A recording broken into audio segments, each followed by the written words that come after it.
నమస్తే, సనాతన్ ధర్మం ఛానల్కి స్వాగతం. మనతో పాటుగా లైఫ్ కోచ్, మోటివేటర్, స్పీకర్, సూర్య ఉపాసకులు డాక్టర్ హరీష్ తెనేటి గారు ఉన్నారు. ఆయనతో మాట్లాడతాం. సార్ నమస్తే. నమస్తే సార్, జనరల్ గా వైఫ్ అండ్ హస్బెండ్ లో చిన్న చిన్న వాటికి గొడవలు జరుగుతూ ఉంటాయి. ఒక్కొక్కసారి అండర్స్టాండింగ్ లేకపోవడం వల్ల, లేకపోతే ఒకరినొకరు బ్లేమ్ చేసుకోవడం వల్ల, చిన్న చిన్న రీజన్స్ వల్ల ఇలా గొడవలు కావడానికి కారణాలు ఎక్కువ శాతం ఏముంటాయి అంటారు? వైఫ్ అండ్ హస్బెండ్ మధ్యలో గొడవలు చాలా కామన్ గా డీల్ చేస్తుంటాం. అందులో నేను బాగా చూసింది నంబర్ 1, ఒకళ్ళు ఎవరో ఆడియో సౌండ్ హై ఉంటుంది. ఓకే, ఇది అంటే రెగ్యులర్ ఆన్సర్స్ మీరు వినే ఉంటారు కాబట్టి చెప్తున్నా. ఇది అబ్జర్వ్ చేసుకోవాలి. మా ఇద్దరు వైఫ్ అండ్ హస్బెండ్ మధ్యలో గొడవ అవుతుంది అనగానే ఫస్ట్ థింగ్ ఒకళ్ళు ఆడియో హై ఉంటుంది. నువ్వు ఎందుకు హై ఉన్నావు అని ఇంకోటి స్టార్ట్ చేస్తాను. So first wife and husband మధ్యలో గొడవలకు కారణం అరుచుకుంటారు.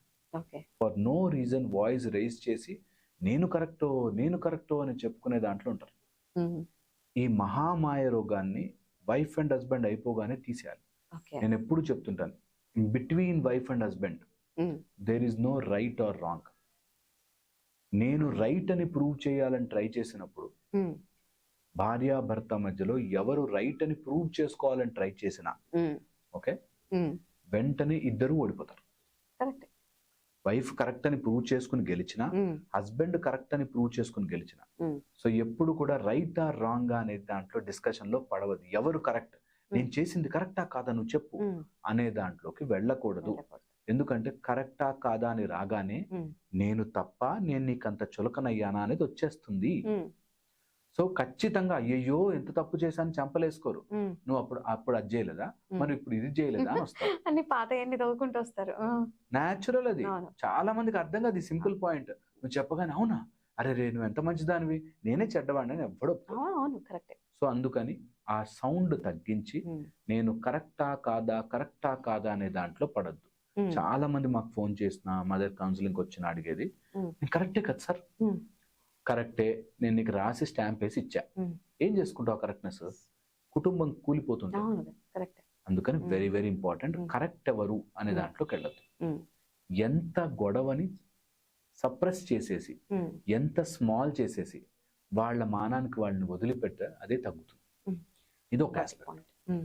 థర్డ్ ఆస్పెక్ట్ చెప్తాను, very very important. Wife and husband మధ్యలోకి మూడో పర్సన్ వచ్చిన రోజున గొడవలు పెరుగుతాయి. మాలాంటి వాళ్ళు వచ్చినా సరే, కౌన్సిలింగ్ పేరుతో వచ్చినా సరే, మూడో పర్సన్ వస్తే ఇంకా ప్రేమ మిగలదు. చెప్పి ప్రేమించుకోవడాలు, చెప్పి గౌరవం రావడాలు జరగవు. పెద్ద మనుషుల మధ్యలో కూర్చోబెట్టి మాట్లాడామంటారు. ఎప్పుడు కూడా అలాంటి దాని తర్వాత గౌరవం రాదు. అంటే బయట పడిపోతుంది. ఇంకా నేను ఇది మాట్లాడుతున్నప్పుడు సేమ్ సెంటెన్స్ లో మళ్ళీ చెప్తున్నాను, మరీ నార్సిస్టిక్ గా ఉండి, సాడిస్టిక్ గా ఉండి, కొట్టి ఫిజికల్ అబ్యూస్ చేస్తున్న వాళ్ళతో మీరు గట్టిగా డీల్ చేయాలి. కానీ అలా కాకుండా సింపుల్ విషయం. సింపుల్ అంటే ఎగ్జాంపుల్ చెప్తాను. ఒక ఆయన ఆఫీస్ నుంచి వచ్చాక కాస్త చేంజ్ అయ్యి టీవీ చూసి అప్పుడు ఇల్లు సర్దుకుంటాడు. వాళ్ళ వైఫ్ కూడా జాబ్ చేస్తుంది. ఆమె ఇంటికి రాగానే ఏంటి ఇల్లంతా ఇలా ఉంది అని చెప్పి గొడవ చేస్తుంది. ఆయన రెస్ట్ తీసుకుని సర్దుతాడు, ఈమె ముందు సర్దుకుని రెస్ట్ తీసుకుంటారు. డిఫరెన్స్ ఉంది వాళ్ళిద్దరు. Same difference. ఇద్దరు సర్దుకుంటారు, ఇద్దరు రెస్ట్ తీసుకుంటారు, అంతే. దాన్ని అర్థం చేసుకోవడానికి ముందుకు రావాలి. జస్ట్ సింపుల్ అండర్స్టాండింగ్ అది, that he has his own methods, I have my own method.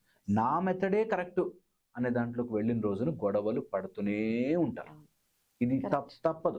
ఇంకా మా దగ్గరకు వచ్చి మీరు చెప్పండి సార్, నాది కరెక్ట్ అంటారా కాదంటారా, అసలు చెయ్యి సరిగ్గా కడుక్కోరండి, ఇది చేయరండి, అసలు తీసుకెళ్లి బట్టలు అక్కడ వేయరండి, ఈ టైప్ లో ఉంటాయి గొడవ. చిన్న చిన్న విషయాలు. సో అవి పెంచుకుని, అవి గొడవ పడకూడదని కాదు, అవి గొడవ లేవని కాదు, అది తప్పు కాదని కాదు, రైట్, కానీ అది పెంచుకుని మీనింగ్లెస్. టవల్ తీసి అక్కడ వేయడండి, అక్కడే ఉంటుంది అని దాన్ని. దానికోసం నేను డైవర్స్ దాకా పోయి నా కాపురాన్ని కూల్చుకుని రోజు అరుచుకుని ఆ ఇల్లు మొత్తాన్ని కుంపటి చేసుకోవడం కరెక్టా అనే సింపుల్ అండర్స్టాండింగ్ లోకి వెళ్ళాలి. ఇది చెయ్యరు. ఓకే, ఇది చాలా నెక్స్ట్ చెప్తాను. ఎప్పుడు కూడా wife and husband is a team. వాళ్ళిద్దరూ కలిసి వన్ టీమ్. వాళ్ళిద్దరూ కలిసి ఆడాలి. ఏది ఆడినా చాలా మటుకు వైఫ్ ఒక టీం అయిపోతుంది, హస్బెండ్ ఒక టీం అయిపోతాడు, నువ్వు మీ అమ్మ వాళ్ళకి మధ్యలో చేస్తే పిల్లలు నలిగిపోతుంటారు. నువ్వు మీ అమ్మ వాళ్ళకి చేస్తే నేను మా అమ్మ వాళ్ళకి చేస్తాను. నువ్వు మా అమ్మ వాళ్ళకి చేస్తే నేను మీ వాళ్ళని వచ్చేనా. మీ నాన్న వచ్చినప్పుడు నువ్వు ఇట్లా మాట్లాడడం, మా నాన్నకి ఇట్లా రెస్పెక్ట్ ఇస్తుంది. ఈ టైప్ లో ఉంటాయి గొడవలు. రెస్పెక్ట్, ప్రేమ అడుక్కోకూడదు. ఈ మాట గోడ మీద ఎక్కడ రాసుకోవాలి ఎవరు. రెస్పెక్ట్, మా నాన్న వాళ్ళకి రెస్పెక్ట్ ఇవ్వడండి అని అనుకో. రెస్పెక్ట్ అడుక్కోకూడదే. సింపుల్. ఆయన ఇవ్వట్లేదు అంటే ఆయన బుద్ధి లేదు, మనం ఏం చేయగలం. That's how simple it is. Life అంత సింపుల్ చేసుకోవాలి. మీకు అర్థం కాదు, చెప్పడం ఈజీ. అలా ఇన్సల్ట్ చేస్తాను, అనుభవిస్తాం. గొడవబడి రోజంతా అరుచుకుని కడుపుల్లో మంట తెచ్చుకోవడం తప్పితే మానదు. నేను ఇంత ఆవేశంగా ఎందుకు చెప్తున్నానంటే, నిజంగా నా ముందు అలా కాపురాలు అట్లా గొడవబడి వస్తారు. ఫర్ వాట్ అనిపిస్తుంది, దేనికి అనిపిస్తుంది. దాని తర్వాత ఎవరో ఒకళ్ళు, అత్త గాని మామ గాని ఎవడో ఒకడు వాడి ఓన్ పెత్తనం కోసం వీళ్ళ పిల్లల్ని నాశనం చేస్తారు. నేను ఎంత మందిని చూసాను అలా. ఆవిడ మా అత్తగారని కూర్చుని ఉంటుంది, కావాలని వాళ్ళిద్దరిని ఏదో ఒక మాటని మీ వాళ్ళు ఇంత చేశారులే అంటుంది. అనగానే ఆ అమ్మాయి ఏదో అంటుంది, మా అమ్మతో ఇట్లా మాట్లాడతామని వీళ్ళేస్తారు. మొత్తం గొడవ కావాలని కొంతమంది బుద్ధి రావాలి, తెలిసి రావాలి అని చెప్పి చేస్తారు. అలా సర్వం నాశనం చేసుకునే బ్యాచ్లు చాలా మంది ఉంటారు. ఇవి ఫ్యూ పాయింట్స్. దీంతో పాటు గొడవకి గల మెయిన్ కారణం ఇగో మైండ్ బయటకు వచ్చి నేనెందుకు తగ్గాలి, ఎప్పుడూ నేనే తగ్గాలా, ఇందులోకి వస్తుంది. Fun part and the worst part is ఇద్దరు అదే అనుకుంటుంటారు.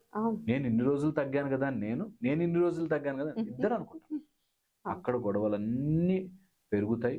అండ్ సింపుల్ విషయాల్ని పెంచుకోకూడదు. మైండ్ డిస్కనెక్ట్ చేశారు. అంత సీన్ లేదు, అంత సీన్ ఇవ్వకూడదు. ఉన్నాం లైఫ్ లో కలిసి. జనరల్ గా చెప్తాను, ఆ టైంకి వాళ్ళకి ఆ థాట్ అనేది రాదు. ఫేట్. నిజంగా నేను ఎన్నిసార్లు అనుకుంటాను, అదే కర్మ అలా తీసుకొస్తుంది. ఆ టైంలో లేనిపోని మాటలు అనిపిస్తుంది, లేనిపోని మూడో వ్యక్తిని తెస్తుంది. నేను చూసాను ఒక లేడీ ఈ మధ్య హస్బెండ్ తో గొడవ పడిందని చెప్పి, వాడి ఫోన్లో అతని ఫోన్లో ఎవరో అమ్మాయితో మెసేజ్లు చూసి ఈమె వేరే అబ్బాయితో చాటింగ్ చేయడం స్టార్ట్ చేసింది. ఎంత తప్పది, ఎటు పోయినా తప్పే. ఎగ్జాక్ట్లీ, ఆయన చేస్తే తప్పలేదా, నేను చేస్తే తప్ప అని అంటే దాని అది తప్ప ఇది తప్ప కాదు, రెండు మార్గాలు తప్పే. అందుకని రాంగ్ డైరెక్షన్ లో వెళ్ళడం ఈజీ, రైట్ డైరెక్షన్ లో వెళ్ళడం కష్టమైనా సరే నించోండి.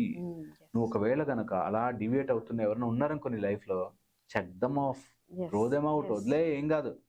నువ్వు రైట్ మార్గంలో ఉండు.